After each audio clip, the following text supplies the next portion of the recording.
Boa noite a todos. Hoje, 12 de abril de 2017, nós estamos reunidos para estudar a obra Boa Nova. Vamos dar continuidade hoje no capítulo 3, Primeiras Pregações. Nessa nossa edição aqui é a página 27. Essa edição é a terceira edição especial da quarta reimpressão, esse meu.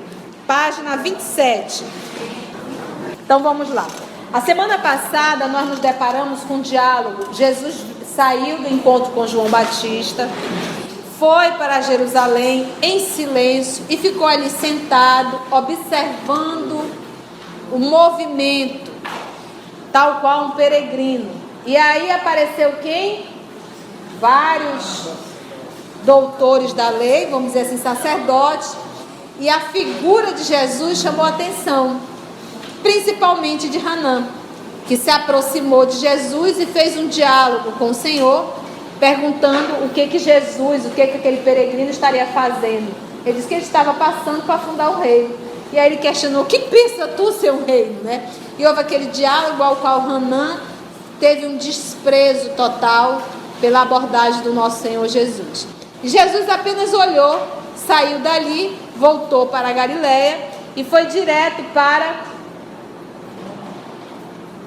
o lago de Genezaré. E ali é quando ele vai começar a fazer os chamados, que é o que nós vamos iniciar hoje. Acho que a missão que fica aí, ele é como se dissesse assim: você vai para uma grande capital, onde tem as pessoas mais inteligentes, os mais intelectualizados, o maior progresso, o mais bem visto, e ele simplesmente sai dali e vai para o interior do interior do interior. Era mais ou menos ir para a Galileia.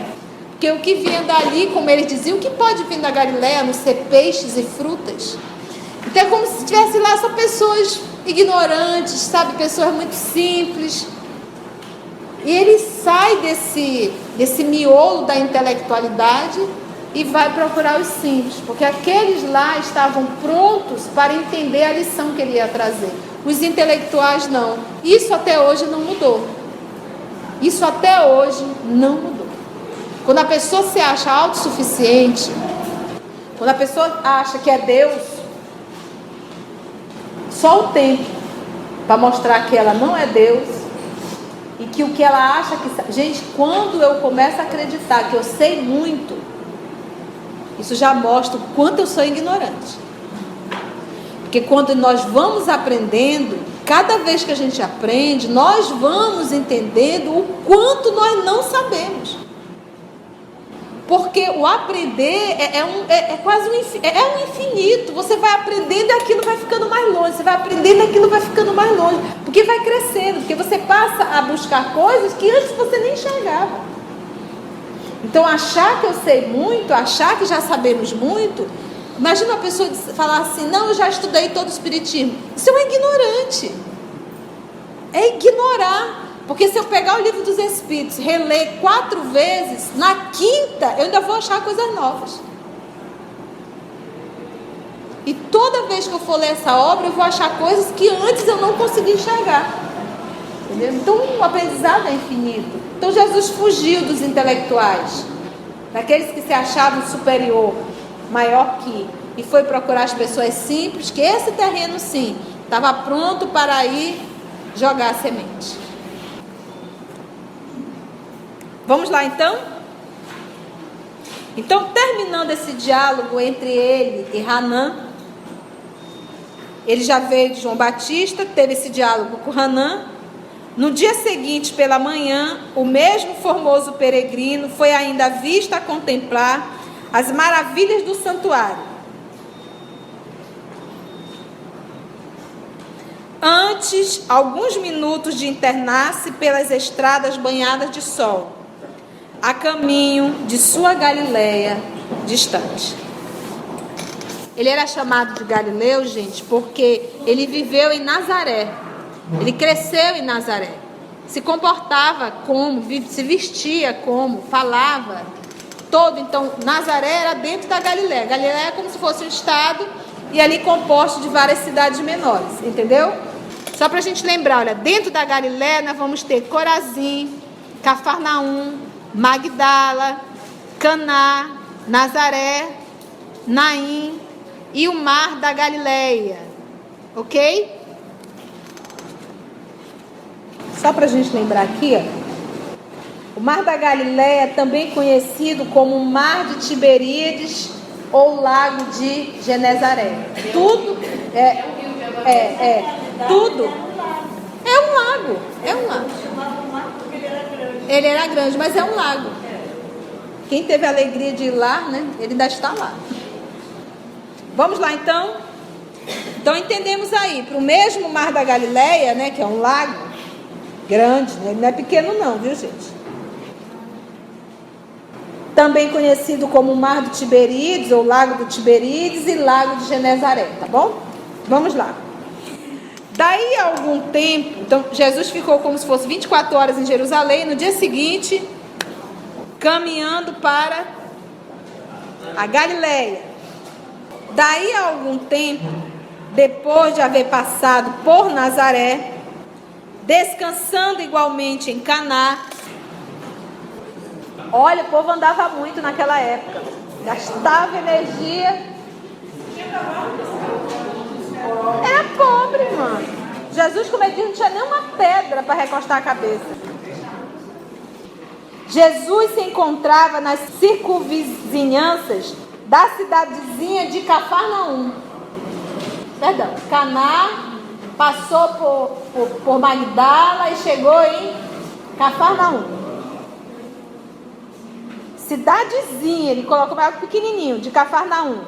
Como se procurasse com viva atenção algum amigo que estivesse à sua espera. Em breves instantes, ganhou as margens do Tiberíades e se dirigiu resolutamente a um grupo alegre de pescadores, como se de antemão os conhecesse a todos. E aí alguém vai dizer assim: poxa, Conceição, então quer dizer que esses espíritos, esses discípulos, foram criaturas que conviveram com Jesus. Vamos só parar para pensar. Quando o planeta Terra ainda não tinha nem se desprendido da nebulosa, ainda era uma poeira, Jesus já era um Cristo. Sabemos que vários espíritos, 4 raças, 4 grupos, não são raças, 4 grupos migraram de um sistema solar para vir compor a Terra. Grupo esse que foram expulsos do paraíso que estavam vivendo. Expulsos, vieram para a Terra. Antes de adentrarem na Terra, conta Emmanuel que o próprio Cristo esteve nessa assembleia de milhões, não era nenhum e nem 2 não. E ele pessoalmente convidou a esses 4 grupos a virem ajudarem nele aqui na Terra. Então eu também posso dizer, se esses discípulos eram capelinos, ao olharem para o Cristo, tiveram essa sensação de: eu já conheço ele. Então, nós fizemos essa puxada aqui para nós entendermos que esse reconhecer, até para nós começarmos a entender que os discípulos não eram espírito superior. Tirar essa ideia de que era um espírito superior, não eram. Gente, Judas se matou, Pedro traiu. Quando Jesus foi crucificado, não ficou um. Tomé duvidou. Pedro colocou Madalena para correr. Que evolução é essa? Agora eles tinham um coração desarmado, de orgulho, de presunção. E presta atenção, não esquece disso. Quem gosta de moleza somos nós, o Cristo não. Ele gosta de pegar realmente aquele que... Ele só quer que tenha boa vontade. Tem boa vontade, filho? Deixa que eu trabalho o teu coração. Agora, sem boa vontade, sem a pessoa querer, aí não força não. Que é o exemplo do diálogo dele com o Ronan. Esse diálogo com o Ronan, Humberto de Campos colocou para mostrar bem Qual é o material que Jesus gosta de trabalhar? Não é com presunçoso e orgulhoso. Ele nem perde tempo. Deixa que o tempo toma conta. Entendeu? Então não eram superiores. Eram desarmados do sentimento que minava no coração de Hanã. Mas essa era a pedagogia dele ali. Essa. Quem não acreditava em nada. E os simples, principalmente. Os presunçosos, orgulhosos. Não perdia tempo não. Entendemos isso? Então vamos lá. Estamos aonde? Estamos em Cafarnaum. Estão sentindo a brisa? Amanhã era bela. Lembra que isso aqui é o ano de janeiro do ano 30. Ele diz lá no início. No início do ano 30. Vamos lá. Amanhã era bela no seu manto diáfano de radiosas neblinas. As águas transparentes vinham beijar. Eloínos são árvores, tá, gente? Da praia. Como se brincasse ao sopro das virações perfumadas da natureza. Os pescadores entoavam uma cantiga rude e, dispondo inteligentemente as barcaças móveis, deitavam as redes em meio de profunda alegria. Vocês lembram que nós estudamos isso aqui a semana passada dentro dos 4 evangelistas? Vocês lembram? Os 4 evangelistas. Cada um contou uma história. Marcos e Mateus estava bem parecida. Lucas envolveu já uma multidão. E João, mais ou menos parecido também, tá bom? Vamos ver como é que está essa história aqui no Humberto de Campos. Jesus aproximou-se do grupo e assim que 2 deles desembarcaram em terra, falou-lhes com amizade. Então, tem um evangelho, não me lembro se o de Lucas, que ele disse assim: Jesus pediu que parasse a barca, ele subiu na barca, ele foi até lá, pescou, mandou jogar a rede, voltou, e aí que ele convidou Pedro. Então aqui conta não, porque ele está chegando, ninguém conhece. E ele chegou, olhou, se aproximou agora, vamos ver a fala de Jesus. Simão e André, filhos de Jonas, venho da parte de Deus e vos convido a trabalhar pela instituição de seu reino na terra.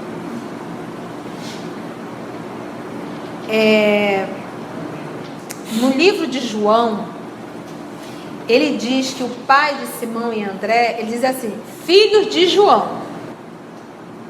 E aqui ele diz que é filho de Jonas.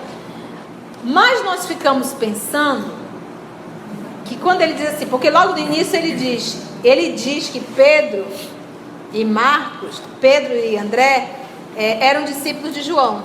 E aí depois ele diz filhos de João. Então será que era se referindo a ser filho de João, como dissesse seguidor de João, discípulo de João?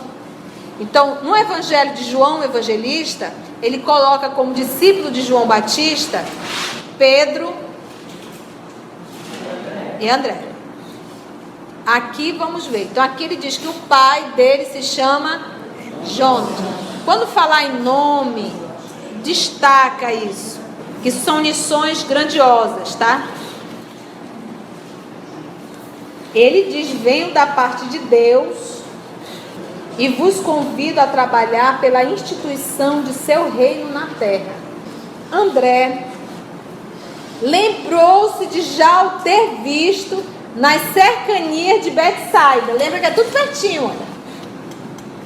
Magdala, Naim, Nazaré, Tiberíades, Betsaida. Aqui tudo em torno do lago. Em torno do lago de Genezaré eram muitas, como se fossem vilas, tá? Ele olhou e disse, eu já vi esse homem por aqui. André lembrou-se de já o ter visto nas cercanias de Betsaida e de que ele haviam dito a seu respeito. Enquanto que Simão, embora agradavelmente surpreendido, o contemplava confuso, mas quase a um só tempo, dando expansão aos seus temperamentos acolhedores e sinceros, exclamaram respeitosamente, os dois juntos. Sede bem-vindos.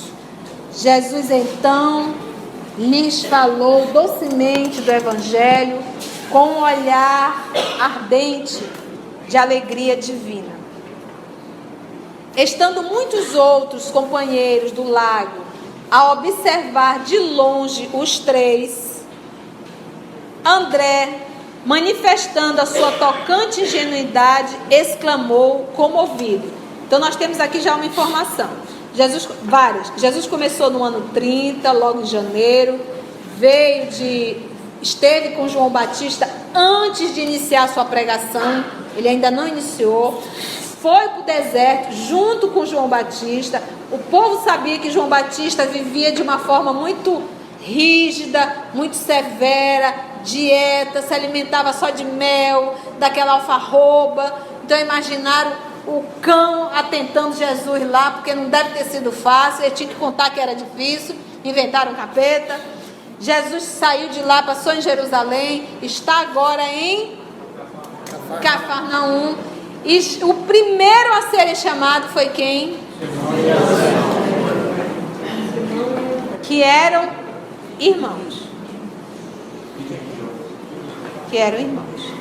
Vamos ver o André. Um rei? Mas em Cafarnaum existem tão poucas casas? Poxa, um rei, mas aqui tem pouquinha casa. Vai reinar o quê? Tá vendo como era pequenininho Cafarnaum? Ao que Pedro obtemperou, como se boa vontade devesse suprir todas as deficiências. Aí Pedro veio todo... O lago é muito grande, várias aldeias circundando estas águas. O reino poderá abrangê-las todas. Isso dizendo, fixou em Jesus o olhar perquiridor, fazendo aquela pergunta, né, assim, como se for uma grande criança, meiga e sincera, desejosa de demonstrar compreensão e bondade. O Senhor esboçou um sorriso sereno e, como se adiasse com prazer as suas explicações para mais tarde, inquiriu generosamente: Quereis ser meus discípulos? Gente, o Humberto de Campos, olha o que ele fala de Pedro. Como se for uma grande criança, meiga e sincera. Então Jesus, quando ele procura o coração. Apesar da ignorância, ele era sincero. Às vezes, é muito bom você lidar com pessoas espontâneas. E às vezes faz até umas besteiras, mas são espontâneas. Não são maquiadas, nem põem máscara. Que você tem dificuldade de olhar e saber quem é. Às vezes a pessoa põe um verniz tão grande que até a própria pessoa não sabe quem é. Jung tinha uma frase que ele dizia: nós nascemos originais e morremos cópias. Então Jesus aqui, ele conhecia o coração de cada criatura dessa. E ele sabia que aquilo ali era um campo preparado para germinar. Tal qual uma criança, sincero e meigo. André e Simão, que é Pedro, se interrogaram a si mesmo.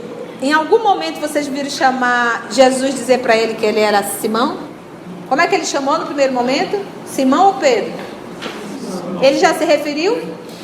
Ele já deu algum nome? Hã? Deu ou não deu? Deu. Simão e André, filhos de Jonas. O primeiro diálogo dele já foi o quê? Simão e André. Chamou pelos nomes. Ele não diz qual é teu nome? Simão e André, filho de Jonas. Quando ele diz assim, filho, é porque isso é como se fosse o sobrenome. Conceição, filho de Nazaré. Conceição, de Betsaida. Ou você dizia o nome do pai, ou você dizia o nome da cidade que você viu. Jesus filho de Jonas. Então, Bar aí é filho. Então nós vamos entender o quê? Ele chama o nome, ainda diz o nome do pai, o sobrenome.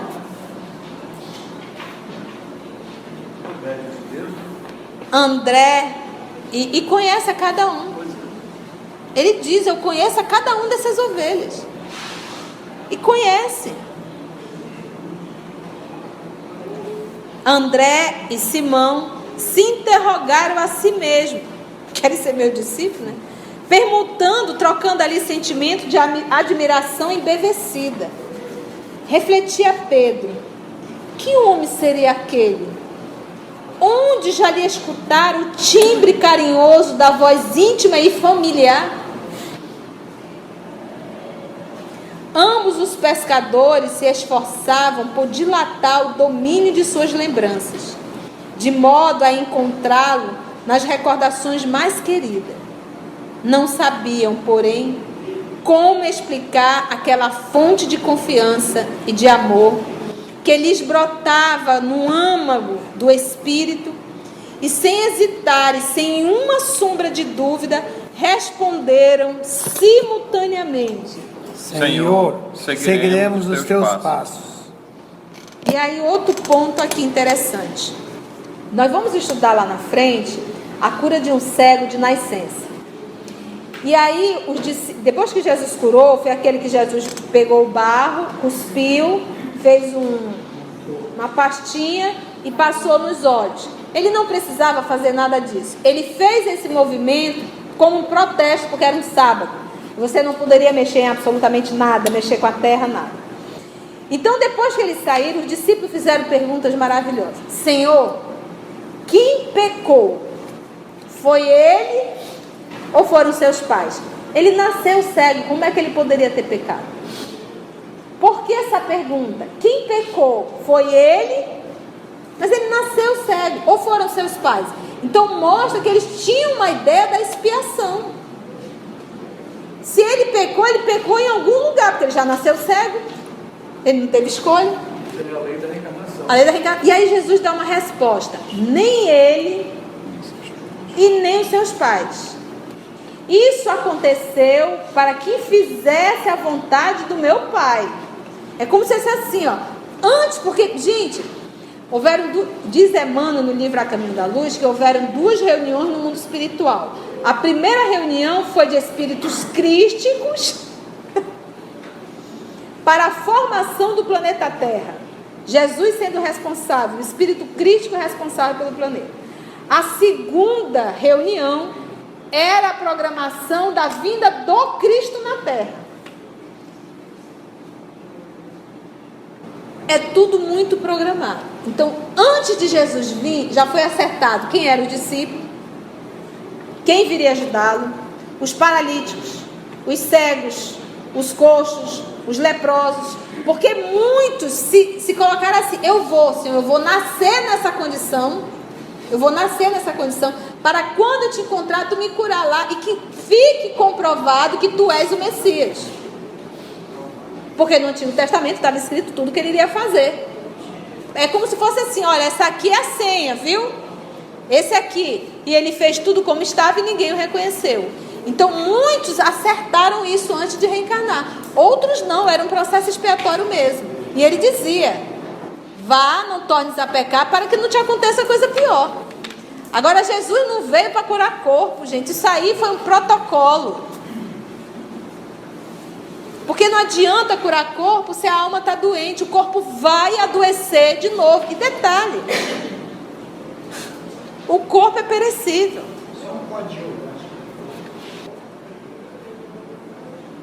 Porque a alma adoecida, o corpo vai estragar mais rápido. Mais rápido ainda. Se a enfermidade chega por um processo natural, um desgaste orgânico, a criatura está com o corpo adoecido, mas a alma saudável. Ela vai passar por aquilo com equilíbrio, tranquilo. Fora as expiações ao qual nós temos que passar. Uma pessoa com corpo doente, com a alma doente, é terrível. Agora, uma pessoa com corpo doente, a alma saudável, é uma bênção. O povo vai até visitar para receber conselho dela. Vamos lá. Jesus os abraçou com imensa ternura e, como os demais companheiros se mostrassem admirados e trocassem entre si ditos ridicularizadores, porque, gente, a fofoca sempre rolou. Quando a figura de Jesus chegou, estava todo mundo ali jogando a rede, né? Limpando a rede, arrumando, e um olhando para o outro. De repente chega Jesus, o outro já fica só ouvindo a conversa, né? Esqueceu da rede. E aí ouviram Jesus falar de reino e de convidar os dois. Já largou a rede, já começou a prestar atenção. Que conversa era aquela? E nisso foi tumultuando gente. Fofoca nova. E lembra que a figura de Jesus chamou a atenção de Hanã. Tu imagina naquelas pessoas simples ali. A figura dele chamava a atenção. O senador público era uma beleza incomum. O senador público diz no livro Dormião, era uma beleza incomum. Os olhos dele, a cor dos olhos dele e a profundidade do olhar dele, quando ele nos olha, ele nos prende. O magnetismo dele, o amor. Então é a impressão da figura dele quando chega. Então ali quando ele chegou já chamou a atenção. E falar de reino e foi tumultuando gente. Mas eles começaram a fazer piadinhas. O mestre acompanhado de ambos quem? Simão Pedro e André. Aí vem, e de grande grupo de curiosos. Qual foi o único evangelista que falou desse grande grupo? Quem foi? Lucas. Então foi Lucas que informou que Jesus estava junto com uma multidão. Deixa eu ver aqui. Certa vez em que a multidão se comprimia ao redor dele para ouvir a palavra de Deus, e nós sabemos que não era fofoca mesmo, curiosos, eles estavam inclusive dando ali de térios. À margem do lago de Genezaré, viu 2 pequenos barcos parados à margem do lago. Os pescadores haviam desembarcado e lavavam as redes, tá como uma cor. Subindo num dos barcos, o de Simão, pediram que se afastasse um pouco da terra. Que eles estavam ali arrumando as redes. E Jesus não entrou no barco. Jesus ali mesmo explicou, os convidou e eles aceitaram.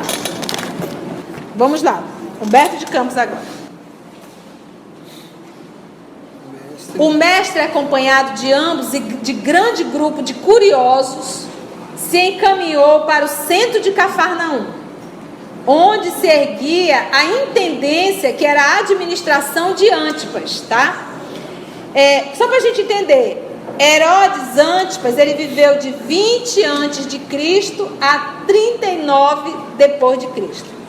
Ele era filho do Herodes o Grande, tá? Na verdade, era o rei, porque o governador era Pilatos. Tá? Era o representante do império. Ele era um judeu, Herodes era um judeu, e ele era como se fosse o rei. Então eles não tiraram, mas era um rei figurativo. Entrou calmamente na coletoria, Jesus, e avistando um funcionário culto, olha aí, culto, inteligente, conhecido publicano que é um cobrador da cidade, perguntou Jesus: Que fazes tu, Levi? O interpelado fixou-o com surpresa, mas seduzido pelo suave magnetismo de seu olhar, respondeu sem demora: Recolho os impostos do povo, devidos a Herodes. Queres vir comigo para recolher os bens do céu? Perguntou-lhe Jesus com firmeza e doçura. Levi, que seria mais tarde o apóstolo Mateus, sem que pudesse definir as santas emoções que lhe dominaram a alma, atendeu comovido. Senhor, estou pronto. Então vamos. Disse Jesus, abraçando. Outra informação, nos 4 evangelhos, todos dizem que Jesus chamou Pedro, André, logo depois João e Tiago. Não fala nesse momento que Jesus vai até a coletoria e chama aí quem? Levi. E nós vamos estudar lá no 5º capítulo que Levi era parente de Jesus. Outra informação. Até hoje, os teólogos estão se debatendo e começando a desconfiar que Levi e Mateus são a mesma pessoa. Eles ainda não têm a certeza. Isso aqui é dado de graça. Ele diz aqui. Então, como a gente não estuda teologia, legal, bom. Levi, que seria mais tarde o apóstolo Mateus, sem que pudesse definir as santas emoções que lhe dominaram a alma, atendeu como viu. Em seguida, aí vem novamente confirmando Lucas, o numeroso grupo se dirigiu para a casa de Simão Pedro, que oferecera ao Messias acolhida sincera em sua residência humilde, onde foi todo mundo, até a multidão foi junto, né? Onde o Cristo fez, aí vem, olha, a primeira exposição de sua consoladora doutrina, esclarecendo que a adesão desejada era do coração sincero, olha aí, tá vendo? Sentimento e puro, para sempre, as claridades do seu reino. Iniciou-se naquele instante a eterna união dos inseparáveis companheiros. Na tarde desse mesmo dia, o mestre fez a primeira pregação da Boa Nova na praça ampla, cercada de verdura e situada naturalmente junto às árvores. Aí ele saiu para a multidão e fez a primeira pregação na praça pública, em janeiro do ano 30. Ele diz aqui, ó, esclarecendo que a adesão desejada era a do coração sincero e puro para sempre as claridades do reino. Aqui ele está falando a quem? Ele está onde? Na casa de Pedro. Ele está falando com quem? Com os 3. Aí a primeira aos discípulos, não em público. Aí ele diz, iniciou agora, naquele instante, a eterna união dos inseparáveis companheiros. Pedro, André, Levi, que é o Mateus, e Jesus. Naquele momento, nunca mais se separaram. Na tarde desse mesmo dia, o mestre fez a primeira pregação da Boa Nova na praça ampla, cercada de verduras e situado naturalmente junto às árvores. No céu vibravam harmonias vespertinas, como se a tarde possuísse também uma alma sensível. Jesus quase sempre pregava no finalzinho da tarde. E para o judeu, o dia começa às 18 horas. As árvores vizinhas acenavam os ramos verdes ao vento do crepúsculo, como mãos da natureza que convidassem os homens à celebração daquele primeiro ágape. Ágape seria o quê? Refeição que os primeiros cristãos faziam em comum. As aves ariscas pousavam de leve nas alcaparreiras mais próximas, como se também desejasse senti-lo. E na praia extensa se acotovelava a grande multidão de pescadores. Olha aí, a grande multidão. Então, quando Lucas falava lá, Jesus pregando as coisas de Deus, talvez ele estivesse falando desse momento. Rústicos, a grande multidão, olha quem era: pescadores rústicos, mulheres aflitas por continuadas flagelações, crianças sujas e abandonadas, misturadas publicanos, pecadores, com homens analfabetos e simples, que haviam acorrido ansiosos por ouvi-los. Jesus contemplou a multidão e enviou-lhe um sorriso de satisfação. Contrariamente às ironias de Hanã, ele aproveitaria o que, gente? Sentimento. Porque lembra da pergunta dele lá? Como mármore precioso e a boa vontade, como cinzel divino. Os ignorantes do mundo, os fracos, os sofredores, os desalentados, os doentes e os pecadores seriam em suas mãos o material de base para a sua construção eterna e sublime. Converteria toda a miséria e toda a dor num cântico de alegria e, tomado pelas inspirações sagradas de Deus, começou a falar, olha, inspirações. Ele era médium de Deus. Começou a falar da maravilhosa beleza do seu reino. Magnetizado pelo seu amor, o povo escutava num grande transporte de ventura. Você imagina, gente?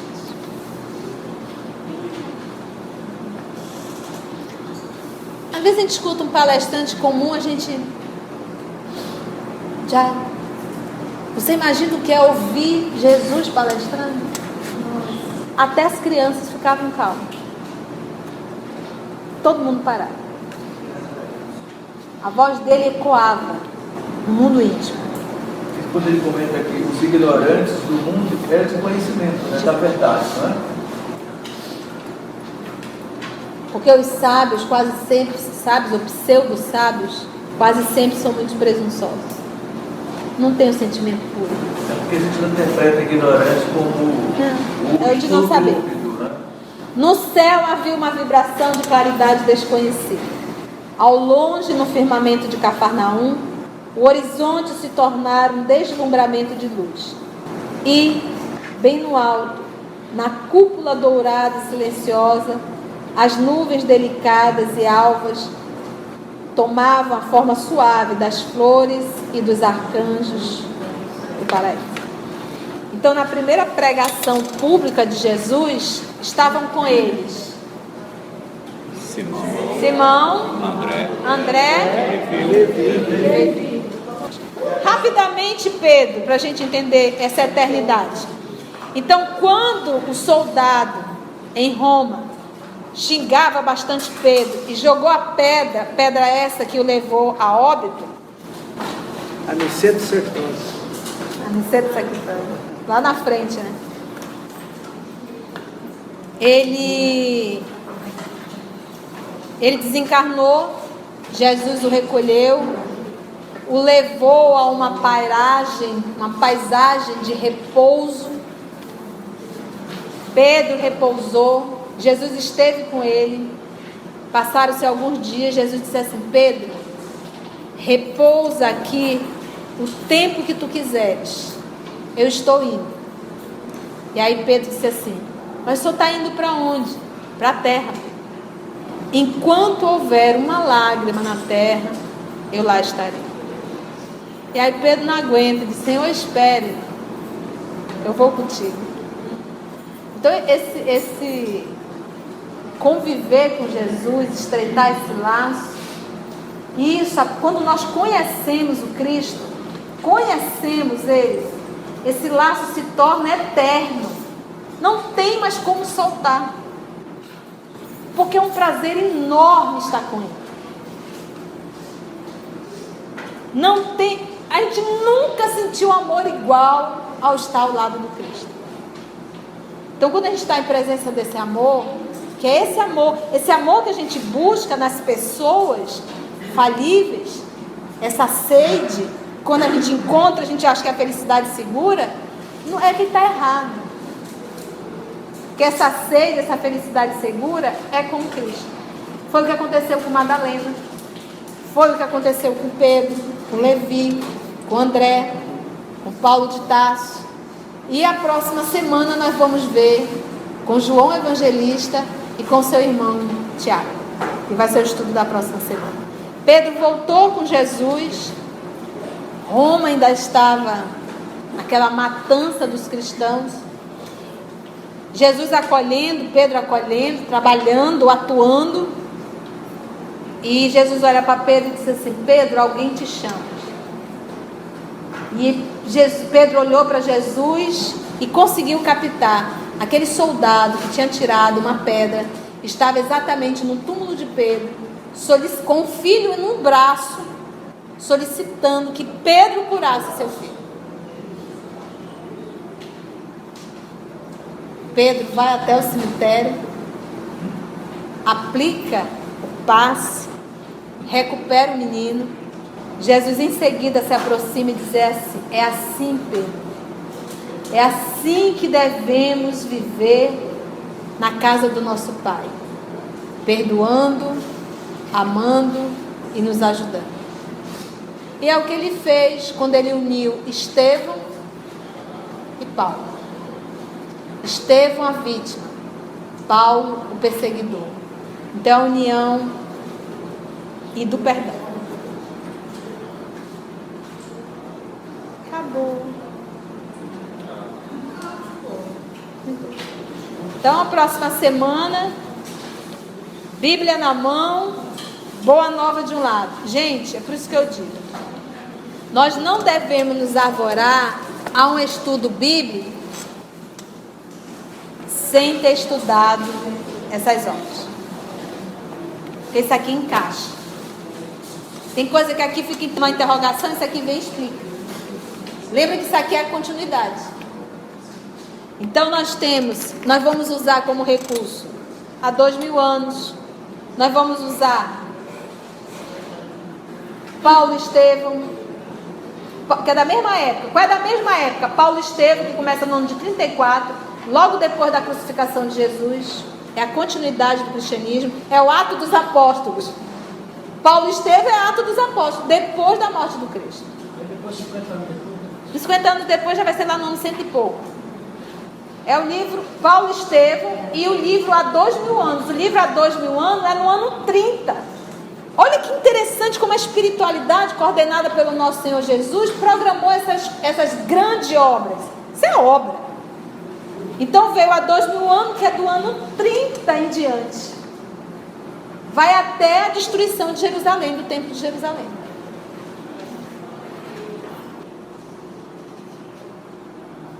Então, se eu quero falar com Cristo, aqui Ele está falando com a gente. Isso aqui são lições dele. Isso aqui é um chamado. Quando tu quiseres falar comigo, tudo que eu tenho a te falar está no Evangelho. E aí nos faz lembrar Asclepe, quando se materializa no mundo espiritual. De onde ele está numa colônia, ele tem que se materializar naquela colônia. Era um grupo de futuros trabalhadores que viriam para a terra. E eles tinham que fazer pergunta para Asclepe. Asclepe veio com pergaminho. Eles faziam uma pergunta, ele abria e respondia o que estava no pergaminho. Que quase todos foram cartas de Paulo, que era direcionado aos trabalhadores. Trocando em miúdos tudo que eu quero saber dos meus comportamentos. As lições estão dentro do Evangelho. Vamos fazer nossa prece de encerramento? Agradecer ao nosso Senhor Jesus. Foi muita bênção, não foi, gente? Quanta alimentação, né? Como é bom vir para cá, ouvir essas lições. Então vamos agradecer ao nosso Senhor Jesus, aos amigos espirituais que aqui se fazem presente, pela intuição que nos foi dada. E nós te rogamos, amor de nossa vida, que possamos ouvir a tua voz, o teu chamado, quando lemos o teu Evangelho. Muito obrigada amor querido, nos ajude na caminhada terrena. Dai-nos a tua mão, para que não venhamos a titubear no momento das provações. Jesus, no silêncio da prece, teus irmãos a ti pedem paz, para aliviar um pouco as aflições. Senhor, enxugai nosso pranto, precisamos do teu amor e sentir tua presença envolver nossos corações. Por isso, vem, Jesus. Jesus, no silêncio da prece, teus irmãos a ti pedem paz, para aliviar um pouco as aflições. Senhor, enxugai nosso pranto, precisamos do teu amor e sentir tua presença envolver nossos corações. Por isso, vem, Jesus. E até o encontro queremos te seguir e afastar o mal da terra e acabar de vez com a guerra e caminharmos juntos uma luz. E até o encontro queremos te seguir e afastar o mal da terra e acabar de vez com a guerra e caminharmos juntos rumo à luz e caminharmos juntos rumo à luz.